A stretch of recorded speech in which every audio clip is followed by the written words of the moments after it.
আল্লাহকে এতটাই বিশ্বাস করবেন, তিনি যদি কাটার মধ্য দিয়ে আপনাকে হাঁটান, তাহলে মনে করবেন আপনাকে গোলাপের বাগানে নিয়ে যাচ্ছেন। আপনি যদি যে কোনো কষ্টে যদি থাকেন, আপনি যদি ব্যথিত হন, আপনি যদি আঘাতপ্রাপ্ত হন, তাহলে আপনি মনে করবেন আপনার আল্লাহ এই কষ্ট দেওয়ার মানেই হলো আল্লাহ আপনাকে ওয়ালা সাউফা ইয়াতিকা রাব্বুকা ফাতারদা, এমন কিছু দিতে যাচ্ছেন সেটা পেলে তুমি খুশি হয়ে যাবে। যত কষ্ট আছে, যত দুঃখ আছে, সব তুমি ভুলে যাবে।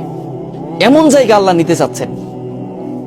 সেজন্য আল্লাহর প্রতি আমাদের বিশ্বাস নাই, আমরা বিশ্বাস রাখতে পারি না। আমরা রাখতে পারি না যে আমার আল্লাহ আমার সমস্ত কষ্টগুলো মুছে দিবেন।